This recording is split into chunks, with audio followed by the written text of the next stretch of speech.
Aty ndodh befasia tjetër. Motra kupton se ku përfundoi.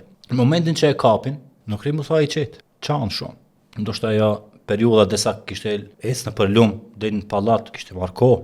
Fëmia zakonisht u rritet, ka momente ku do të ushqyer. Nis me çajt, me të madhe, mundohen t'i afrojnë ushqim për grave që ishin aty për rreth, me gjithënje, ta ndihmon. Allahu dhul xhel në ajet Kur'anor thot, ja kemi bë haram çdo lloj gjithënje, përveç nanës vet. Kjo me një hikmet, pse? Se në momentin që e la nana vet në lum, kur e lëshoi, ajo domethënë e ka plen një pikëllim I madh, por Allahu dhul xhel premton përmes këtij inspirimi se do ta ktheje prehrin e saj, në duart e saj. Edhe nuk ndodhe kjo shumë larg. Ndodhi për një herë, në moment. Atëherë motra e cila përcillte, thot am lejoni thot mund t'ua tregoj se e kam nanën të shtëpia, që është shumë e mirë, shpirt mirë. Ai nuk guzon të tregoj se është nana e vet.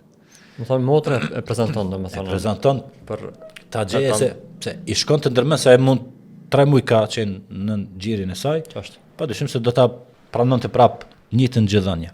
Po thot preka ajo ka çumësht, faraoni dhe paria e tij, lipnin njerëz të cilët kanë lind, zakonisht gruaja që ka lind ka çumësht. Thot e kam vllain tim, që është pak më I madh.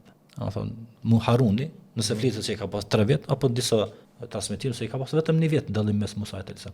Thot edhe ende vazhdon duke dhënë gjë, kështu që mund t'i bëj hajër. Dhe ja kthejnë. Dhe në momentin që e marrin, e shohin se qetësohet më një herë.